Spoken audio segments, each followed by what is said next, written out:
Now let us discuss about certain terms like differentiation, de-differentiation and redifferentiation. देखिए, इससे पहले एक और टर्म आपको पता होनी चाहिए, that is undifferentiated cells. Now जो मेरिस्टेमेटिक सेल्स होते हैं which are the actively dividing cells, they are called as the undifferentiated cells. अब अनडिफरेंशिएटेड सेल से मतलब ये है कि ये एक्टिवली डिवाइडिंग होंगे and they are not specialised to perform a particular function, यानी कि they are the immature cells, जो कि अभी मैच्योर नहीं है, डिफरेंशिएटेड नहीं है. क्लियर? नाउ जो अनडिफरेंशिएटेड सेल्स होते हैं, as they lose the power of division, ये अपना जो पावर है डिविजन का ये लूज करते हैं and they become specialised to perform a particular function. ठीक है, उसको हम क्या कहते हैं, डिफरेंशिएटेड सेल और द मैच्योर सेल. तो यहाँ हम कह सकते हैं कि जो डिफरेंशिएशन है इसके अंदर क्या होगा, the cell loses the power of division and it becomes specialized to perform a particular function.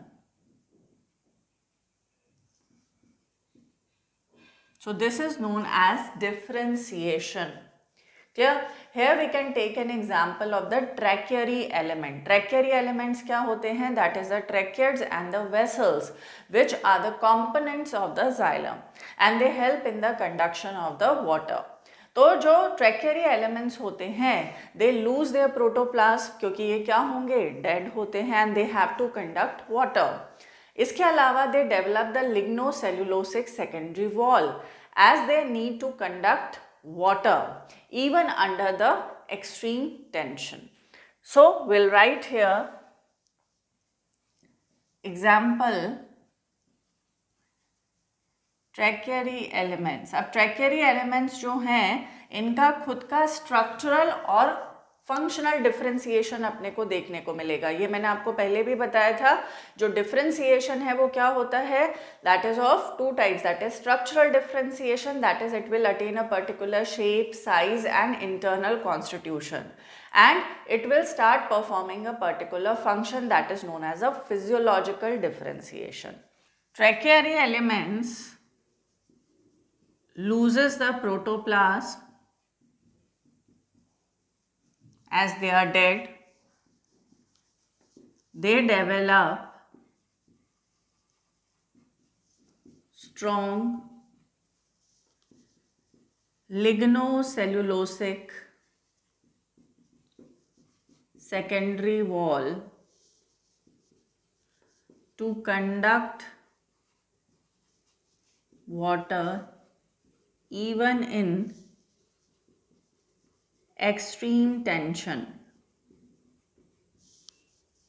तो ट्रैकेरी एलिमेंट्स के अंदर क्या देखने को मिलेगा, both structural and physiological differentiation, means now they are specialised to perform a particular function. ठीक है, तो डिफरेंशिएशन के अंदर क्या होता है, the cell loses the power of division, it becomes specialised to perform a particular function. Example आ जाएगा ट्रैकेरी एलिमेंट्स का, it loses the protoplasm, they develop strong lignocellulosic secondary wall to conduct water even in the extreme tension. Second next term हम देखेंगे, that is dedifferentiation, and we'll understand this with reference to differentiation. देखिए, differentiation के अंदर हमने क्या देखा था कि the cell has lost the power of division and they are specialised to perform a particular function. अब डी डिफरेंशिएशन के अंदर क्या होता है, जो डिफरेंशिएटेड सेल है इसके अंदर वापस से सेल डिवीजन इंड्यूस हो जाएगा. Okay, so it again regains the capacity to divide under certain condition and that is known as dedifferentiation. तो यहां हम लिखेंगे द सेल्स और the tissues regain the capacity to divide. Clear? अब यहाँ किसकी बात हो रही है? डिफरेंशिएटेड सेल्स या टिश्यूज की. जो डिफरेंशिएटेड सेल्स एंड टिश्यूज है, they again regain the capacity to divide and that is known as dedifferentiation. इसमें अगर हम एग्जाम्पल की बात करते हैं तो इसके अंदर आता है interfascicular cambium,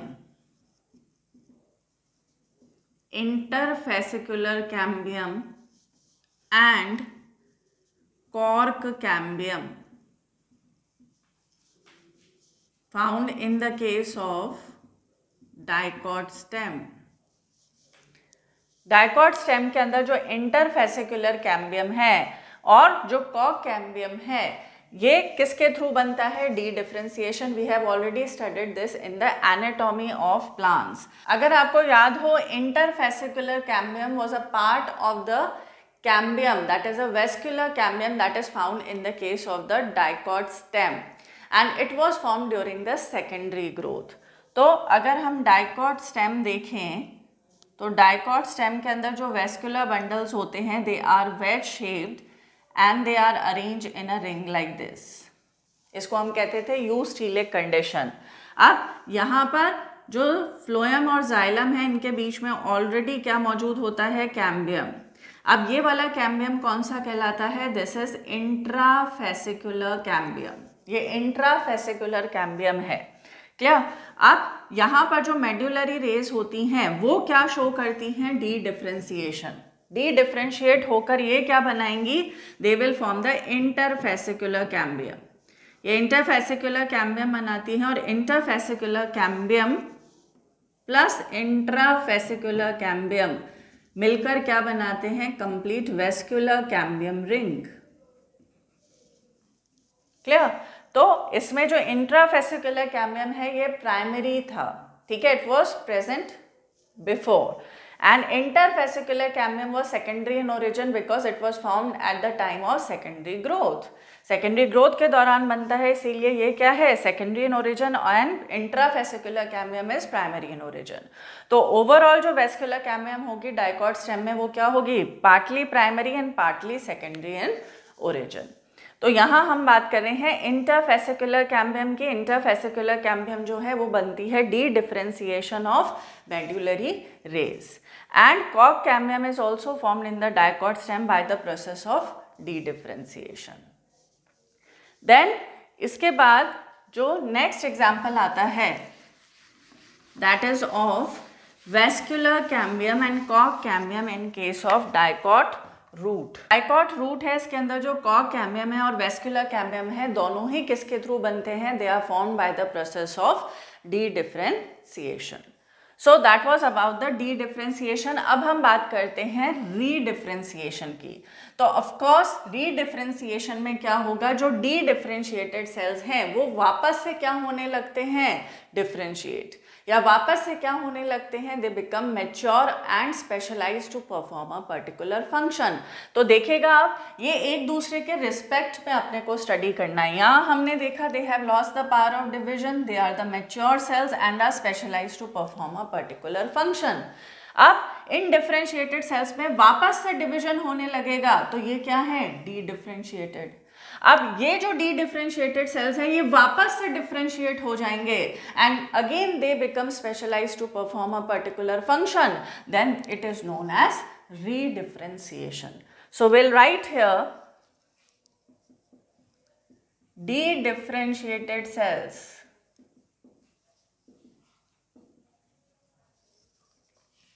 again matures or differentiates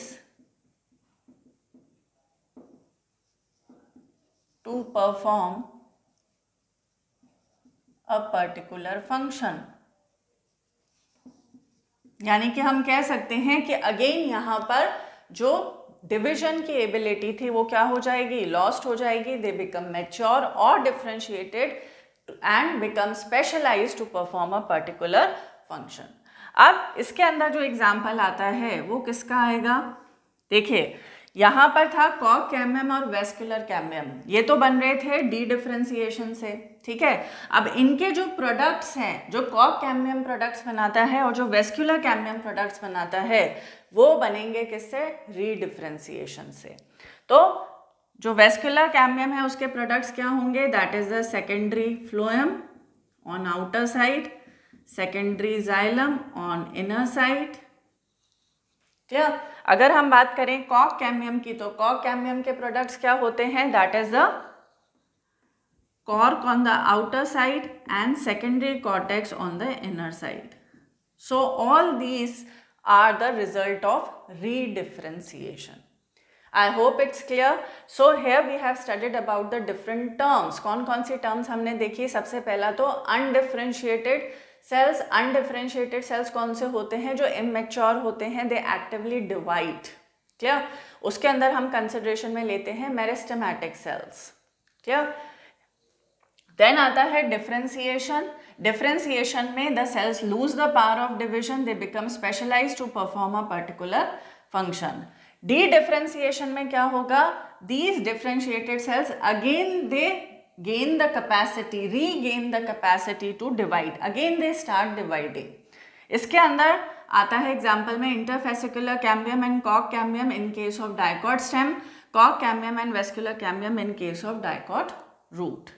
रीडिफरेंशिएशन के अंदर क्या होगा, जो डी डिफरेंशिएटेड सेल्स हैं दे अगेन मैच्योर और differentiates to perform a particular function, means again they lose the power of division. इसके अंदर जो एग्जांपल आएंगे they are the products of vascular cambium and the कॉक कैम्बियम. वेस्कुलर कैम्बियम के products क्या हैं, secondary phloem on the outer side, secondary xylem on the inner side. और कॉक कैम्बियम के प्रोडक्ट्स क्या हैं, दैट इज द कॉक on outer side and the secondary cortex on the inner side.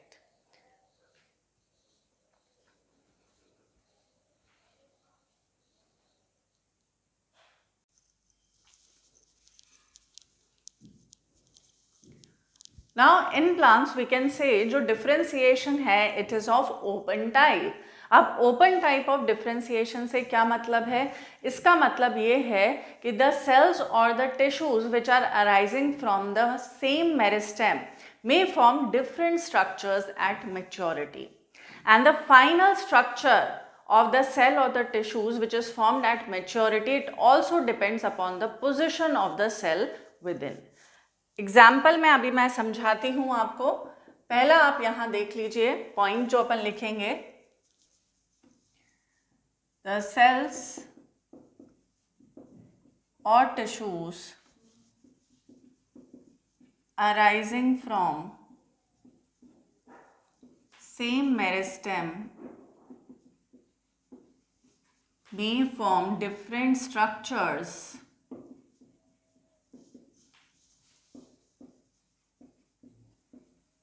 on maturity.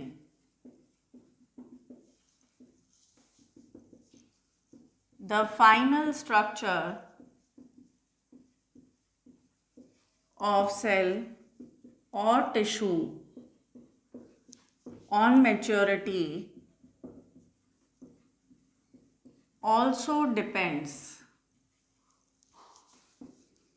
upon the position within the cells. क्या अब इसको अपन आसानी से समझ सकते हैं with the help of an example. यहाँ पर हम एग्जाम्पल किसका लेंगे, will take an example of root apical meristem. अब रूट एपिकल मेरिस्टेम जो है it will form the different parts of the root. ठीक है, अलग अलग पार्ट्स बनाती है. सपोज हम बात करते हैं रूट कैप की. अब the cells which are position away from the root apical meristem, क्योंकि रूट एपिकल मेरिस्टेम के भी बाहर की तरफ क्या मिलती है, रूट कैप. क्लियर. तो हम ये कहेंगे the cells which are positioned away from the root apical meristem they will give rise to the root cap cells. Clear. And the cells which are pushed away towards the periphery, क्योंकि सबसे बाहरी layer क्या होती है root की, that is the epidermis, so it will form the epidermis. तो यहाँ हम कह सकते हैं कि जो सेल्स या टिश्यूज है that is arising from the same meristem, same meristem से अराइज हो रहे हैं, that is the root apical meristem, may form different structures on maturity. Root cap cells भी बना रहा है, एपिडर्मिस भी बना रहा है, और भी अदर पार्ट्स बना रहा है. और ये किस पे डिपेंड करता है, it also depends upon the position within the cells. क्या, तो यहाँ हम लिखेंगे रूट एपिकल मेरिस्टेम्स में the cells positioned away from it forms root cap, and the cells pushed away towards periphery forms the epidermis.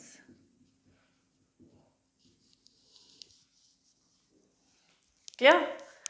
तो हम ये कह सकते हैं कि जो डिफरेंशिएशन है प्लांट्स में वो किस टाइप का है? ओपन टाइप का। और हमने ये भी पढ़ा था कि जो प्लांट के अंदर ग्रोथ है वो भी किस टाइप की है? ओपन टाइप की, because continuously new cells are being added up because of the division of the meristematic sales.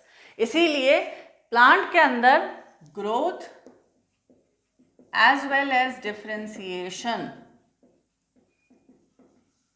दोनों ही किस टाइप के मिलेंगे? They both are of open type.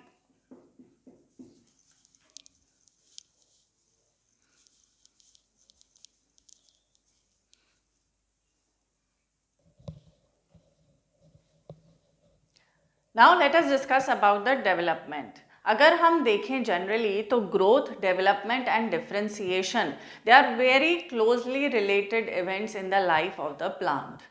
तो हम ब्रॉडली कह सकते हैं कि जो डेवलपमेंट है it is the sum of growth and differentiation.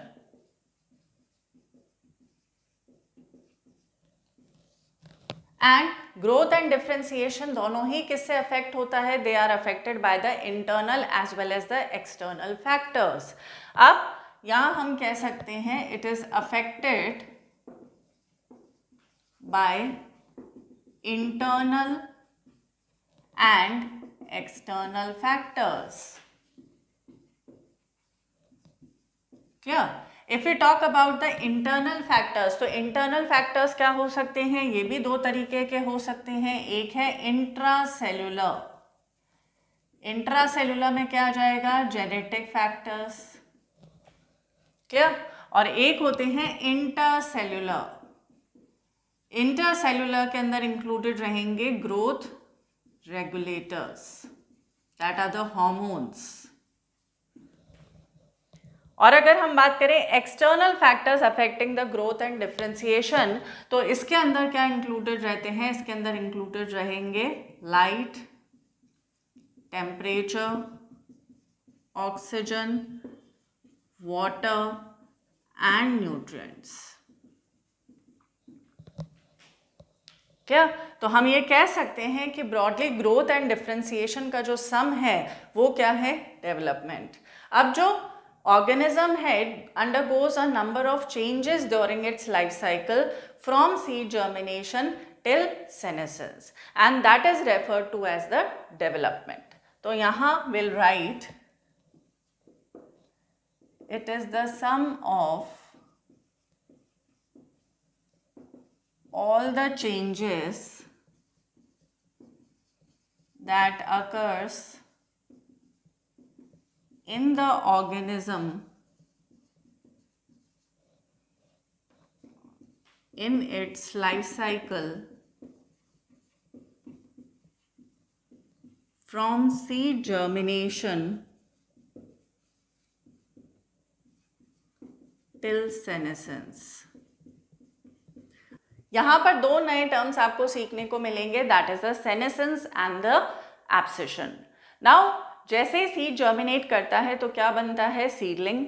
अब सीडलिंग से क्या बनेगा? जुवेनाइल स्टेज आएगी। जुवेनाइल स्टेज के बाद आती है mature stage. Clear? And after maturity the plant shows senescence. Senescence का मतलब होता है एजिंग। क्लियर? जैसे जैसे प्लांट मैच्योर करता जाता है तो इसकी जो लीव्स हैं वो क्या होने लग जाती हैं? They turn yellow and it is also known as chlorosis. We call it as the loss of chlorophyll. हमने से पढ़ा भी था when we have studied the chapter mineral nutrition in plants. तो जो सेनेसेंस है इसके अंदर सपोज लीव्स जो हैं जो येलो हो गई हैं वो क्या होंगी? बाद में प्लांट से डिटैच हो जाएंगी। ठीक है? And that is known as abscission.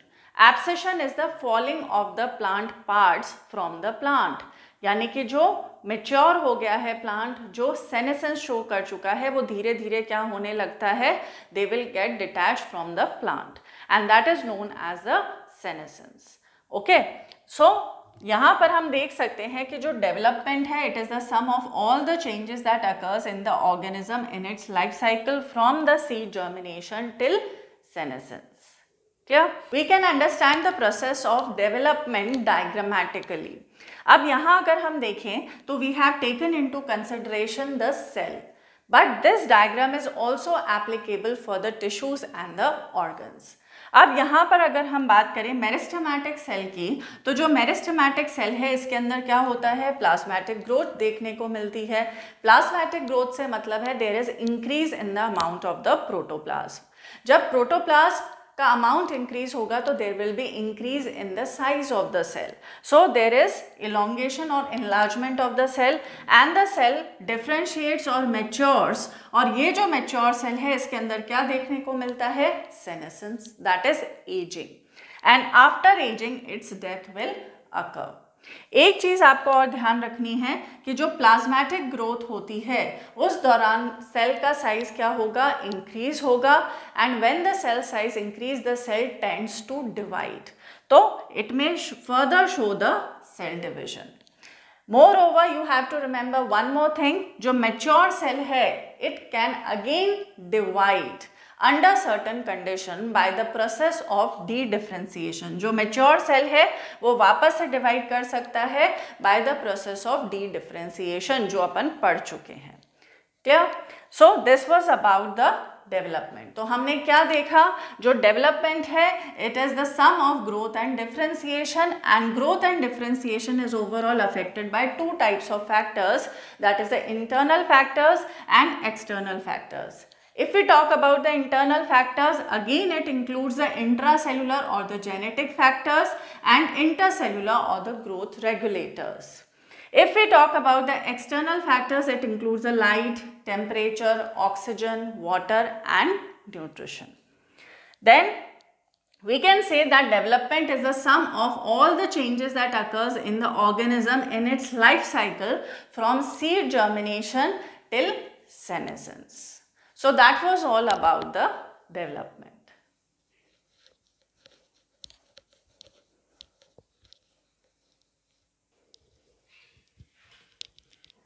Next will talk about the plasticity of the plant.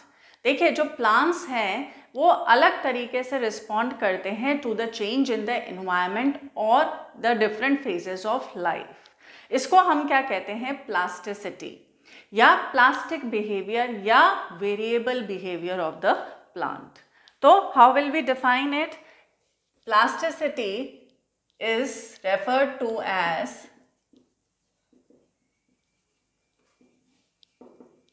different pathways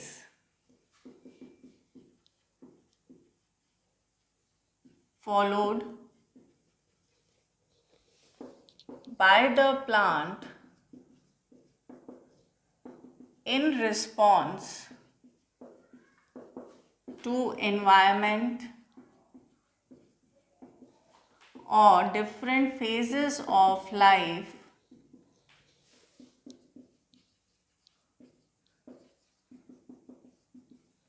to form different structures.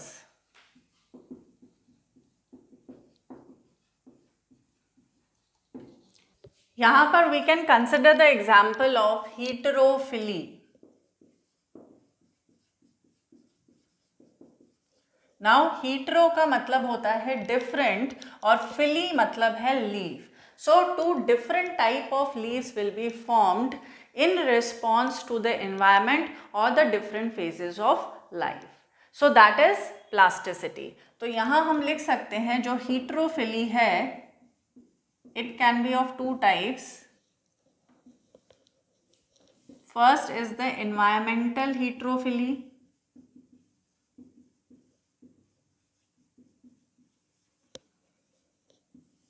and the second one is the developmental heterophily.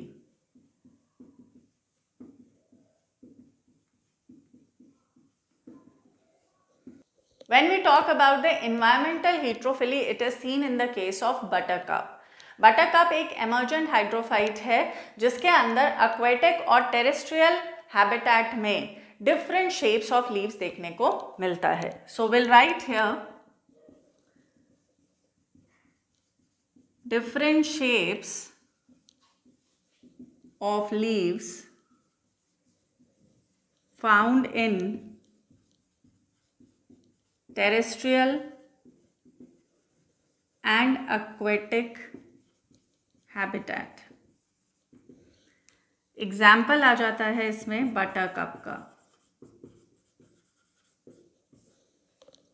Clear. Next हम बात करते हैं developmental हीट्रोफिली की. Developmental heterophylly में two different shapes of leaves are found but at the different stages of the life cycle. So will write here different shapes of leaves found in juvenile and adult stages of life. और इसमें जो example आता है that is of cotton, larkspur and coriander. Coriander is dhania. क्या? तो हमने क्या देखा? We are talking about the plasticity. Plasticity क्या है? इट इज द प्लास्टिक और the variable behaviour of the plant in response to the environment और the different phases of the life. यानी कि जो प्लांट है वो डिफरेंट पाथवे फॉलो करता है to form different structures in response to environment और the different phases of life. और इसी को हम क्या कहते हैं? प्लास्टिसिटी. इसमें हम एग्जाम्पल में ले सकते हैं हीट्रोफिली. हीट्रोफिली मतलब डिफरेंट टाइप्स ऑफ लीव्स. तो it can be of two types, that is the environmental heterophily and developmental heterophily.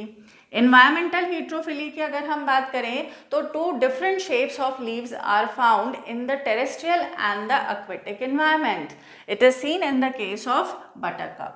And if we talk about developmental heterophily, so different shapes of the leaves are found in the juvenile and the adult stage of the life of the organism, and this is seen in the case of cotton, larkspur and coriander.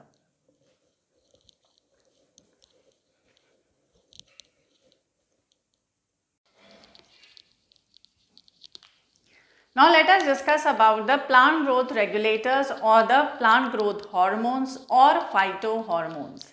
देखिए, जैसे हमारी body में अलग अलग type के hormones मिलते हैं जो कि अलग अलग एक्टिविटीज़ को, अलग अलग बिहेवियर को कंट्रोल करते हैं, वैसे ही प्लांट्स के अंदर भी अलग अलग टाइप के हार्मोन्स पाए जाते हैं जिन्हें हम फाइटो हार्मोन्स या प्लांट ग्रोथ हार्मोन्स कहते हैं. So what are plant growth hormones? Basically they are the chemical substances other than the nutrients. Nutrients के अलावा वो chemical substances जो एक या एक से ज़्यादा physiological activities को regulate करता है at the site where they are produced. जहाँ produce हो रहे हैं वहीं पर या उससे थोड़ा दूर. तो इसको हम क्या कहते हैं? This is known as plant growth regulators. So we'll write here plant growth regulators are the chemicals other than the nutrients which regulates one or more physiological activities one or more physiological activities at the site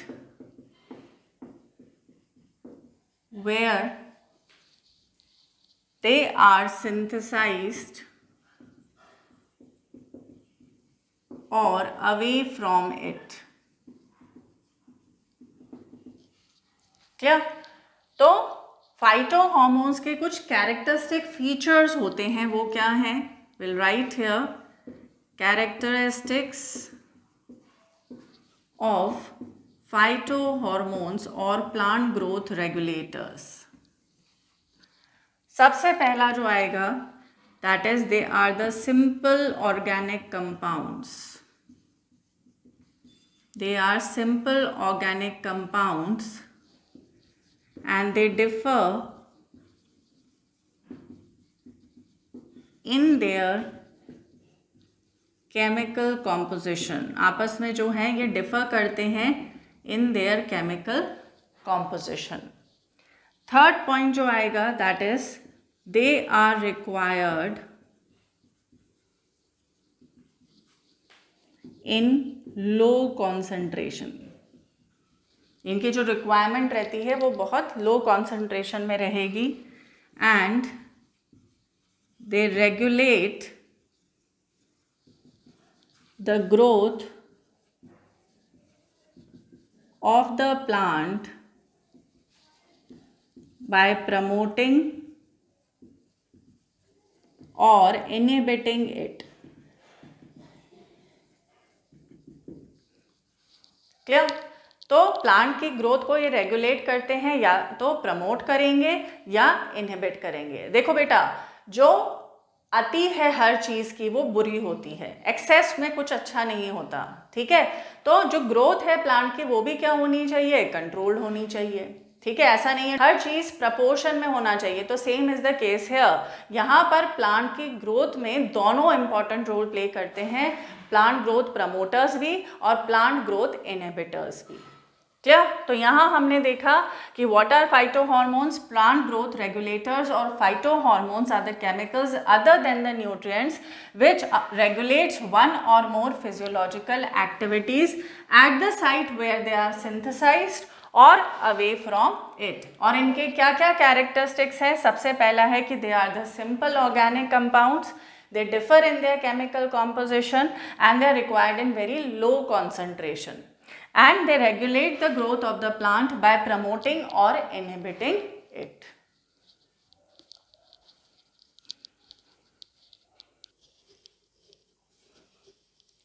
Now plant growth regulators or the plant growth hormones or the phytohormones, they can be of different types. तो अगर हम बात करते हैं plant growth regulators की, तो it will include auxin. Auxin क्या होते हैं? They are chemically indole compounds.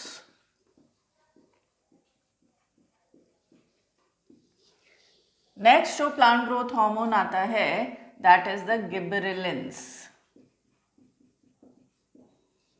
जिसे हम कॉमनली गिबरेलिक एसिड भी कहते हैं और GA से इसको डिनोट किया जाता है. Chemically they are terpenes. Next to gibberellins is the cytokinin. Cytokinins जो होते हैं basically they are the adenine derivatives,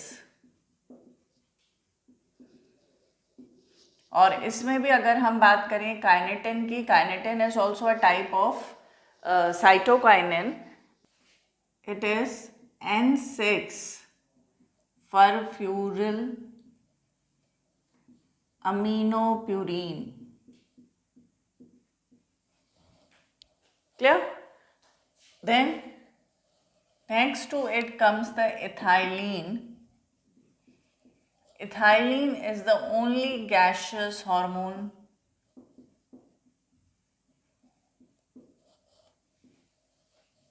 and next to ethylene is abscisic acid, जिसे हम स्ट्रेस हार्मोन भी कहते हैं, and chemically it is the derivative of carotenoids.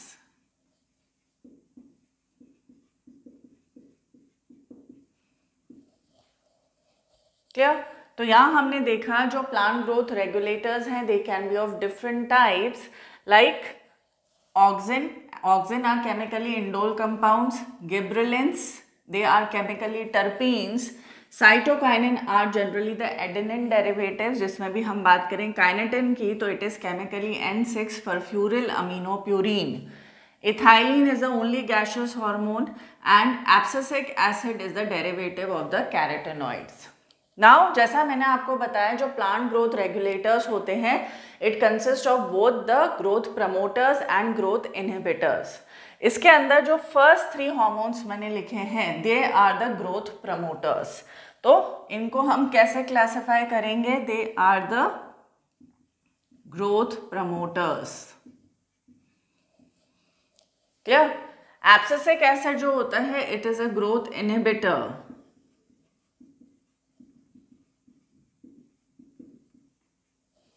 But if we talk about ethylene, that is a gaseous hormone, so it regulates both type of activities, that is growth inhibiting and growth promoting. लेकिन overall अगर हम देखें तो it is considered as a plant growth inhibitor.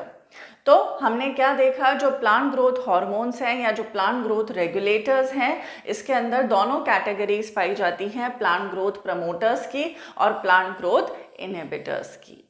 Now let us study these plant growth regulators in detail one by one.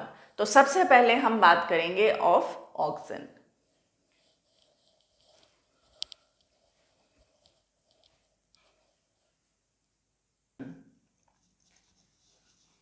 Now let us discuss about the first plant growth regulator, that is the auxin.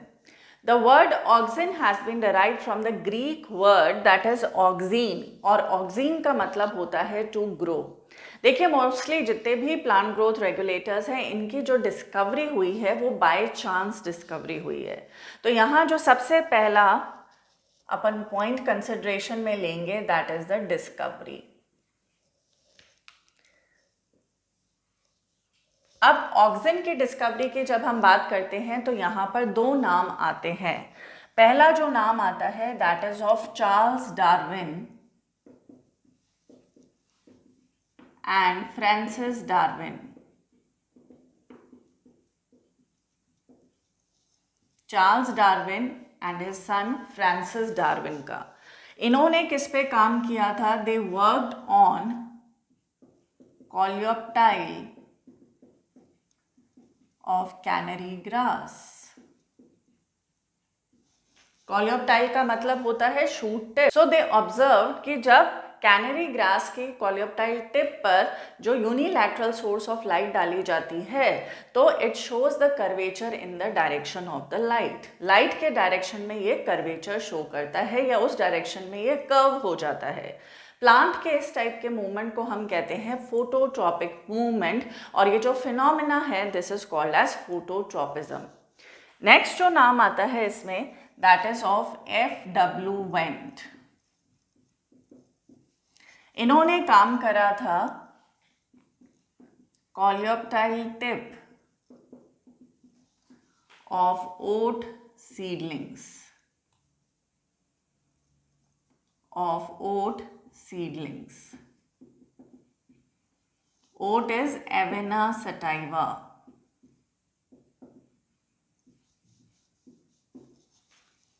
Clear?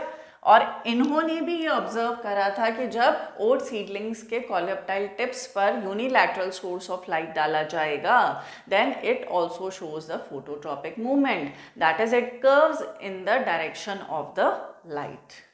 Okay, अब इन्होंने अलग अलग experiments करे थे, जैसे मैं आपको बता देती हूँ डायग्रामेटिकली कि इनके एक्सपेरिमेंट्स में इन्होंने क्या ऑब्जर्वेशन किया था।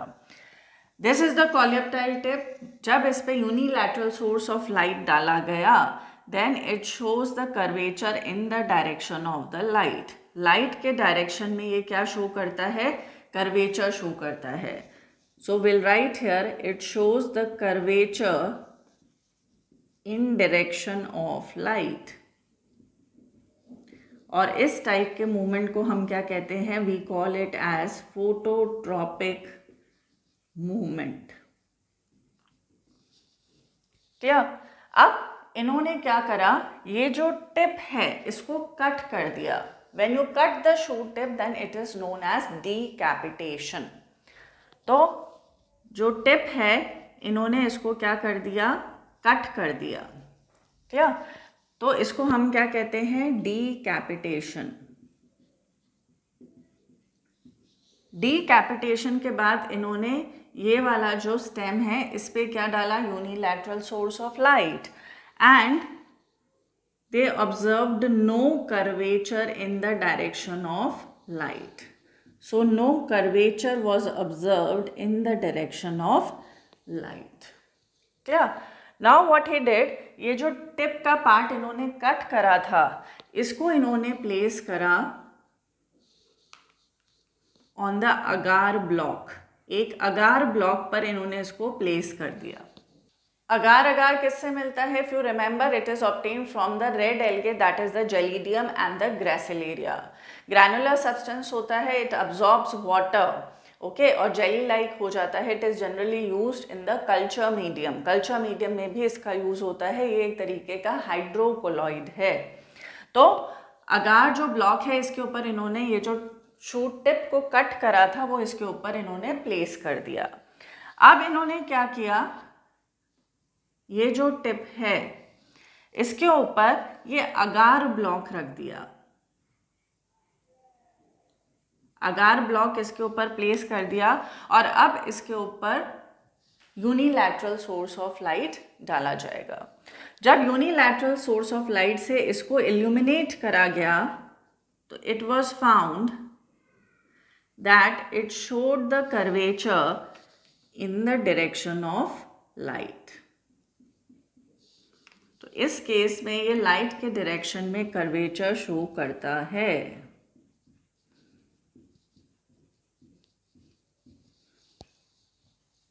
क्या इससे क्या प्रूव होता है? इससे ये प्रूव होता है कि जो टिप है इसके अंदर कुछ ऐसा सब्सटेंस है जो कि कर्वेचर कॉज करेगा इन the direction of the light. और जब इस टिप को क्या कर दिया गया, कट कर दिया गया और इस पे लाइट डाली गई तो there was no curvature observed. Clear? जबकि इस टिप को अगर हम अगार ब्लॉक पे रख देते हैं तो ये जो सब्सटेंस है ये किसके अंदर चला गया है, अगार ब्लॉक के अंदर। और जब इस अगार ब्लॉक को हमने किसके ऊपर रख दिया, इस स्टेम पर रख दिया या इस शूट पे रख दिया, तो वो सब्सटेंस जो है अब अगार ब्लॉक से कहाँ ट्रांसमिट होगा, downwards. Clear? And when this setup is exposed to the unilateral source of light तो it will show the curvature in the direction of the light। यानी टिप में कुछ ऐसा केमिकल सब्सटेंस है जो कि ये कर्वेचर शो करता है, और he termed this substance as auxin।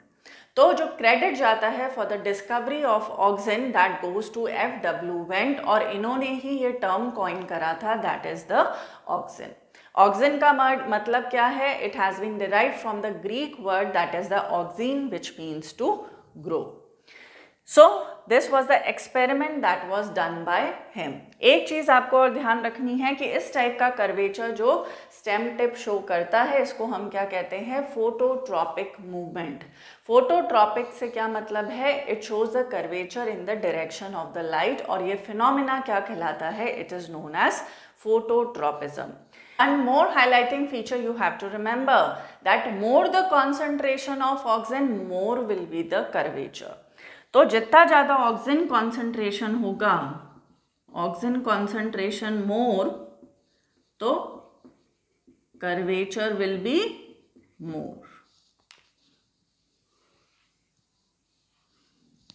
Clear? और ये ऑक्सिन कहाँ इकट्ठा होता है? This auxin accumulates on the darker side. ये जो डार्कर साइड है यहाँ पर ये क्या होगा, ऑक्सिन इट विल एक्यूमुलेट। क्या? तो जिस साइड पर ये एक्यूमुलेट होता है that is on the darker side. ये वाली लाइट वाली साइड थी, ये वाली डार्कर साइड थी, ठीक है। तो डार्कर साइड पे ये क्या होगा, एक्यूमुलेट होगा, और इस साइड के जो सेल्स होंगे इसके अंदर ये क्या कराता है, सेल डिविजन। क्लियर? तो एज अ रिजल्ट इधर के जो सेल्स हैं उनमें ज़्यादा डिविजन हो रहा है in comparison to the cells of the lighter side. तो as a result the tip will show the curvature. Understood? So this was about the discovery. Discovery के अंदर दो नाम आते हैं, एक तो आता है चार्ल्स डार्विन और फ्रांसिस डार्विन का, जिन्होंने काम करा था कोलियोप्टाइल ऑफ कैनरी ग्रास पे, एंड सेकेंड जो नाम आता है that is of F.W. Went, and he worked on the coleoptile tip of oat seedlings. What is oat? It is Avena sativa। Then इन्होंने देखा कि जब जो शूट टिप है इस पे यूनिलैटरल सोर्स ऑफ लाइट डाला जाता है या एक सोर्स से लाइट डाला जाता है, तो इन्होंने देखा कि कर्वेचर देखने को मिलता है in the direction of the light, and this curvature in the direction of light is known as a phototropic movement. अब इन्होंने क्या करा, इस शूट टिप को कट कर दिया या डीकैपिटेट कर दिया और इस पे फिर लाइट डाली गई, तो it was observe that there is no curvature, कोई कर्वेचर देखने को नहीं मिला। अब ये जो इसका कट पार्ट था, इन्होंने इसको किसके ऊपर रखा, अगार ब्लॉक के ऊपर रखा, तो जो इसके अंदर सब्सटेंस था वो किस में डिफ्यूज हो गया, अगार ब्लॉक में डिफ्यूज हो गया। क्या, और इस अगार ब्लॉक को इन्होंने किस पे रखा, ये जो स्टेम टिप थी इसके ऊपर इन्होंने प्लेस कर दिया। तो इसके अंदर जो सब्सटेंस है that will move downwards towards the stem. Now when this was illuminated by the unilateral source of light, it shows the curvature in the direction of the light. इसका मतलब जो शूट टिप है इसके अंदर कोई chemical substance है, और ये केमिकल सब्सटेंस क्या है, it is the plant growth hormone that is the auxin. तो credit of discovery for auxin goes to F.W. Wendt, and he also coined the term auxin.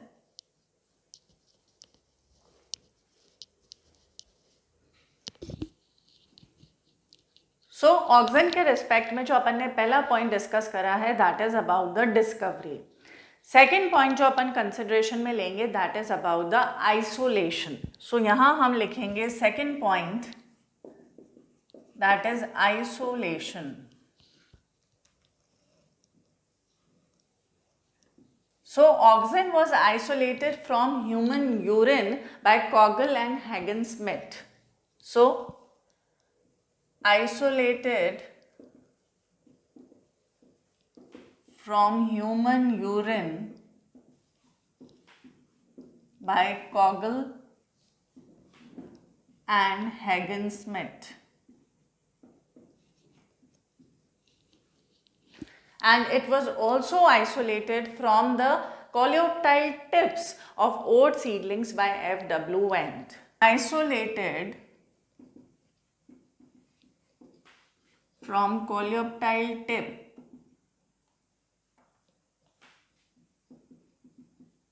of oat seedlings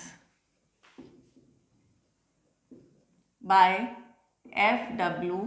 Wendt. Next point जो अपन consideration में लेंगे that is the occurrence. जो root और shoot tips हैं यहाँ पर जनरली प्रोड्यूस होगा ऑक्सिन, और इसका होता है polar transport that is unidirectional transport from the tip to the base. तो विल राइट हियर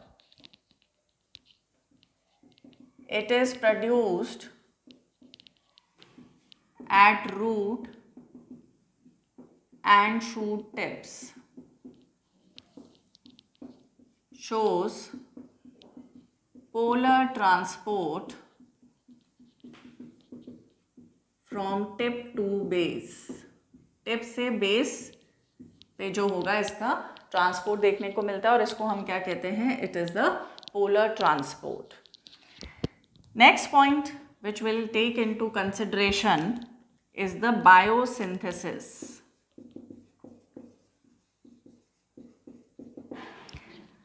ऑक्सिन का जो बायोसिंथेसिस होता है it occurs from tryptophan. So biosynthesis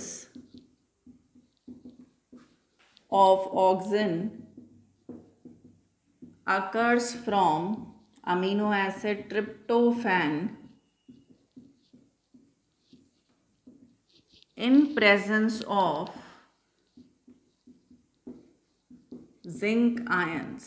This you have to remember, it is very very important. Tryptophan से इसका biosynthesis होता है in the presence of zinc ions. Next point जो अपन कंसिडरेशन में लेंगे that is the bioassay. Now bioassay क्या है, it is the biological testing of a substance like that of plant growth regulator in plant और its part.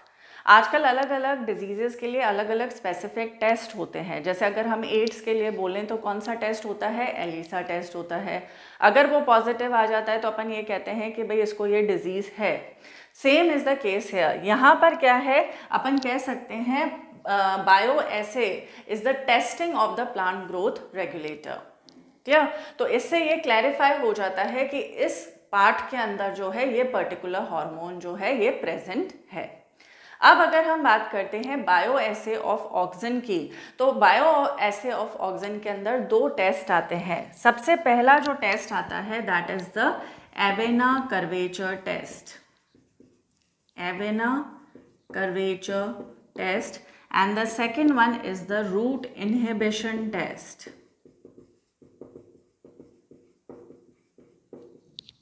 Clear? So there are two tests involved in the bioassay of auxin. Avena curvature test and the root inhibition test. Avena curvature test की अगर हम बात करें तो यहाँ पर Avena यानी कि coleoptile tips of Avena sativa, that is the oat seedlings, they show curvature in the direction of the light when they are illuminated by the unilateral source of light. This we have already studied in the experiment of F.W. Wendt. तो हम ये कह सकते हैं कि अगर जो ओट seedlings हैं इनके जो कोलियोप्टाइल टिप्स हैं, if they are showing the phototropic movement, it shows that they have auxin present in them. तो ये किसका प्रेजेंस कंफर्म करती हैं? They confirm the presence of auxin. Second जो टेस्ट आता है that is the root inhibition test. देखिए बेटा, दो टर्म्स होती हैं, एक होता है रूट इनहिबिशन और एक होता है रूट ग्रोथ. क्लियर? रूट जब ऑलरेडी मौजूद है तो उसकी ग्रोथ में जो हार्मोन हेल्प करता है that is the ethylene. Root initiation का मतलब क्या है कि अभी रूट डेवलप ही हो रही है, इसमें जो हार्मोन हेल्प करता है दैट इज द ऑक्सिन.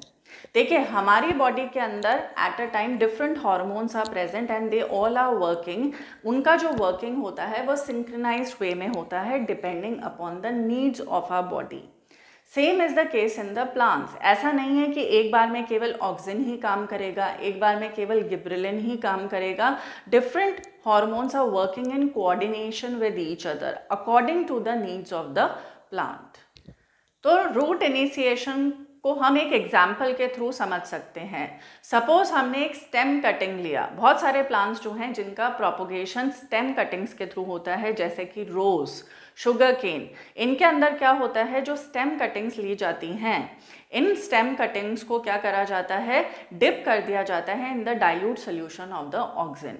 जब डाइल्यूट सोल्यूशन ऑफ ऑक्सिन में इसको डिप करा जाएगा तो इनके अंदर रूटिंग स्टार्ट हो जाती है और इसी को हम क्या कहते हैं, रूट इनिशिएशन, जिसमें कौन हेल्प करता है, auxin. So these are the two bioassay of auxin that confirms the presence of the auxin in the plant. That is the Avena curvature test and second one is the root inhibition test. तो अभी तक अपन ने क्या क्या देखा, let's take a quick review. Here we have studied about the auxin discovery. Discovery के अंदर दो नाम आते हैं, एक आता है Charles Darwin and his son Francis Darwin का और दूसरा आता है F.W. वेंट का. And credit for the discovery of auxin goes to F.W. Wendt and he also coined the term auxin. Second हम बात करते हैं अबाउट द आइसोलेशन. जो ऑक्सिन है इसको आइसोलेट करा गया था from human urine by Kogl and Haagen Smit and it was isolated from the coleoptile tip of oat seedlings by F.W. Wendt. Then next अपन पढ़ेंगे occurrence. It is produce at the root and the shoot tips. तो root और shoot tips पे ये produce होता है और इसका जो ट्रांसपोर्ट होता है वो पोलर ट्रांसपोर्ट होता है, that is from the tip to the base. Next point आता है बायोसिंथेसिस. इसका बायोसिंथेसिस होता है from the amino acid tryptophan in the presence of zinc ions. And last next point आता है बायोएसे का. There are two bioassay, that is the Avena curvature test and the root inhibition test that confirms the presence of auxin in the plant और its part.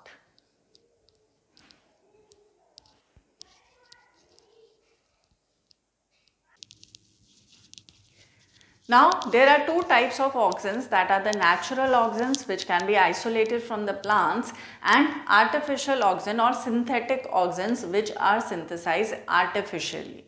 So we'll write here the next point is types of auxin.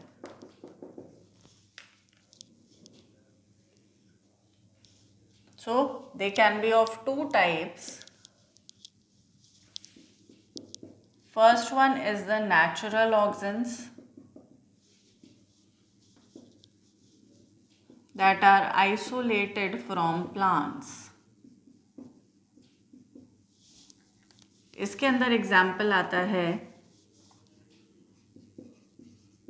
Indole 3 acetic acid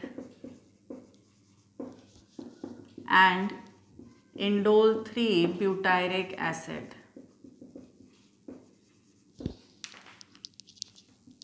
indole 3 acetic acid को हम IAA भी कहते हैं और indole 3 butyric acid को हम IBA भी कहते हैं. Next are the synthetic auxins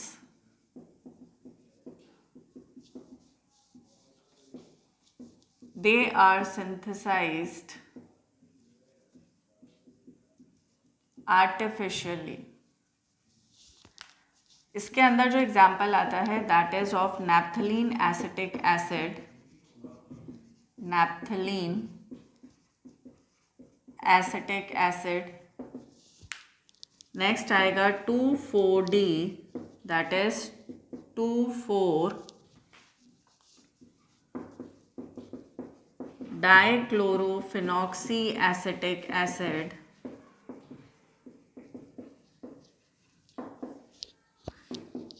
And the third one is 2,4,5-T that is 2,4,5-trichlorophenoxy acetic acid. Clear? Let us now discuss about the physiological effects of auxin. सबसे पहला जो effect देखने को मिलता है इसका that is the apical dominance. Now we'll write here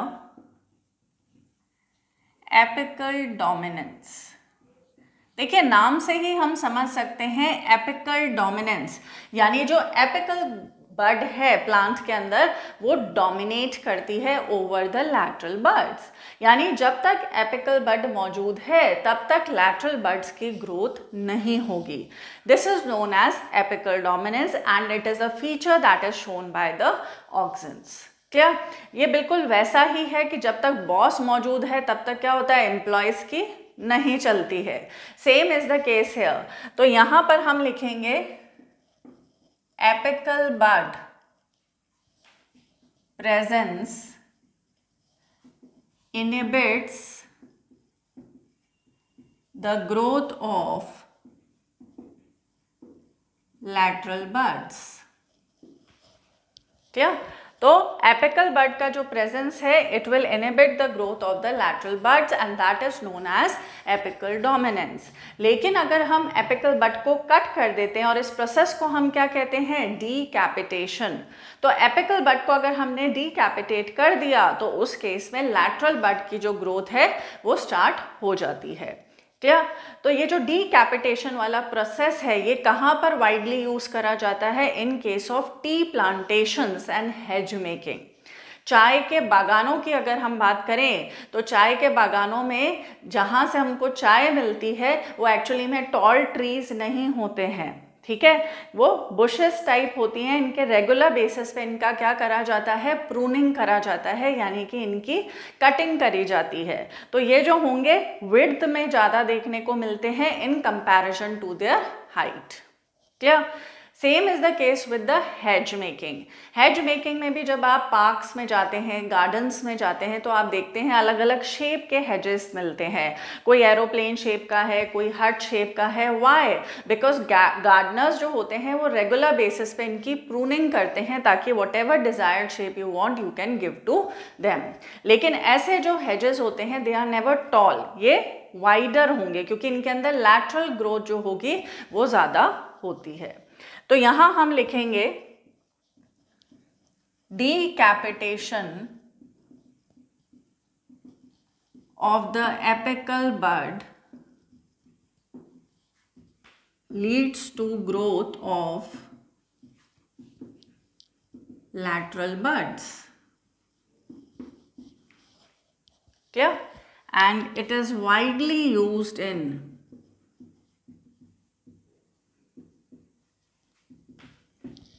tea plantations and hedge making.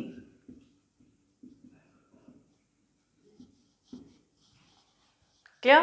तो ये तो पहला फिजियोलॉजिकल इफेक्ट हो गया. अब सेकेंड फिजियोलॉजिकल इफेक्ट जो अपन देखेंगे that is abscission.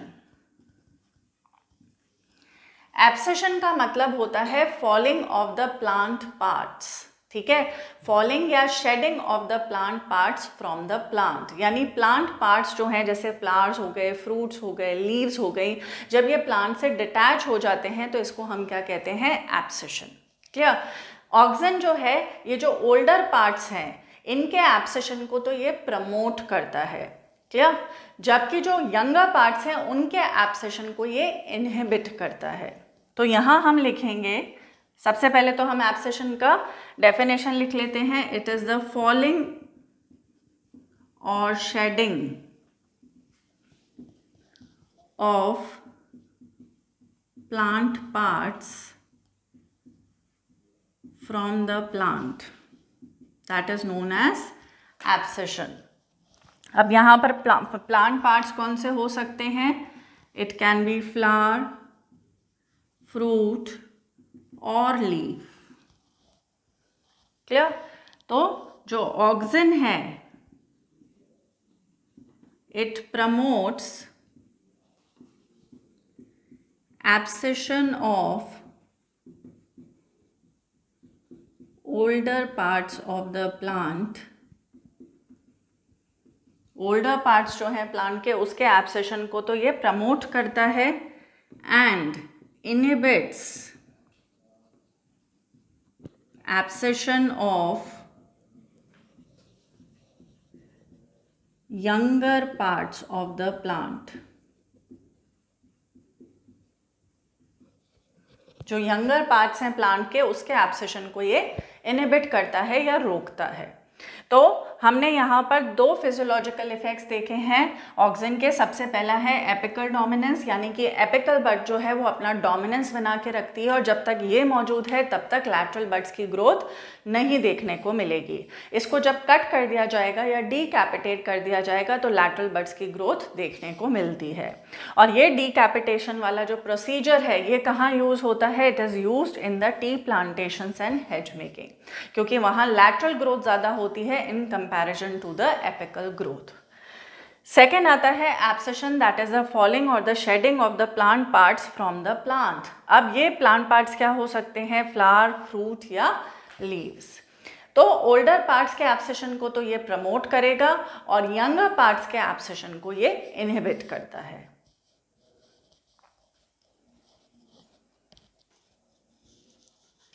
After apical dominance and abscission जो next physiological effect of auxin अपन पढ़ेंगे that is the flowering. So auxin जो है it induces flowering in pineapple. So will write here auxin promotes flowering in pineapple.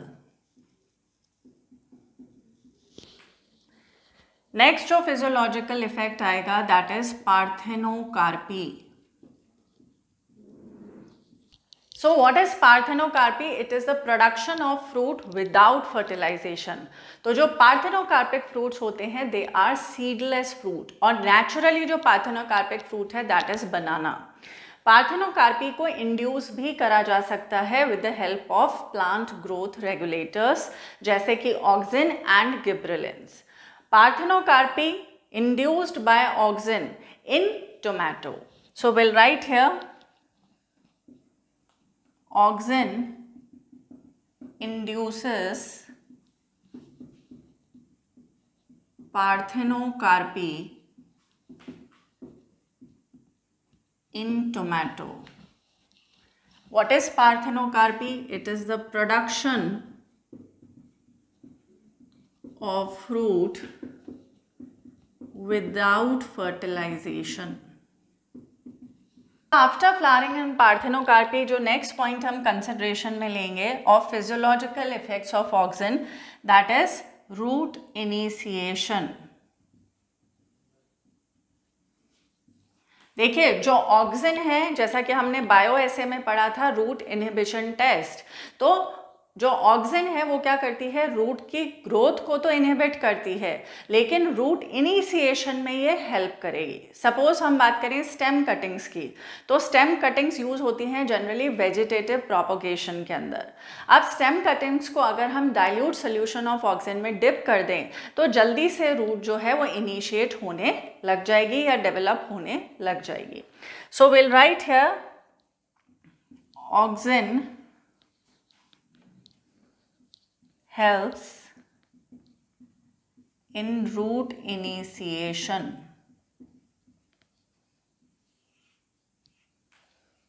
Clear? इसमें अपन example ले सकते हैं stem cuttings that are used in vegetative propagation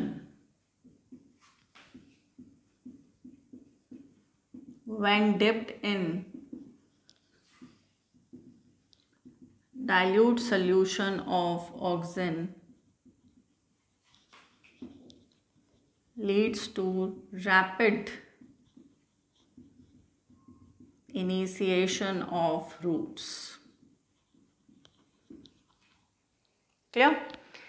Next जो point आएगा after root initiation, that is cell division.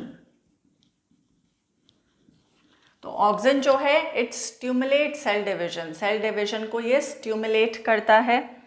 इसके अलावा it also helps in cell elongation, ये cell elongation में भी हेल्प करता है by increasing membrane permeability, membrane की परमिएबिलिटी को ये बढ़ाता है by solubilization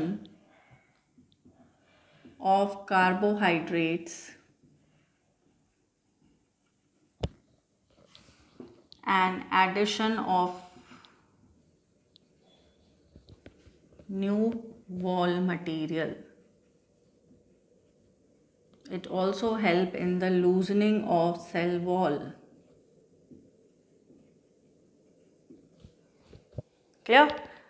So it stimulates cell division, cell elongation में भी help करता है क्योंकि ये membrane की permeability को बढ़ा देगा, loosening of cell wall में help करेगा and addition of new wall material. It also leads to solubilization of carbohydrates. So that was about the cell elongation. इसके अलावा it also helps in xylem differentiation. xylem के differentiation में भी ये help करता है। अभी तक अपन ने कौन कौन से फिजियोलॉजिकल इफेक्ट्स देखे ऑक्सिन के? सबसे पहला अपन ने देखा था apical dominance.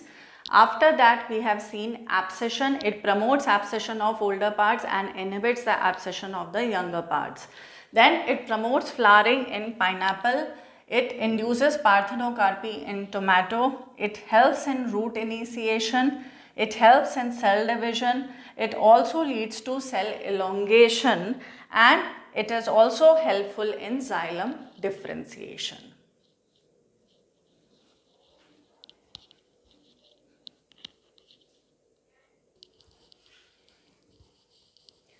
Now the synthetic auxin, that is 2,4-D, that is 2,4-dichlorophenoxyacetic acid, is used as a herbicide or a weedicide, that is used to kill herb or the weeds. Weeds क्या होते हैं? Unwanted plants that grows along with the main crop.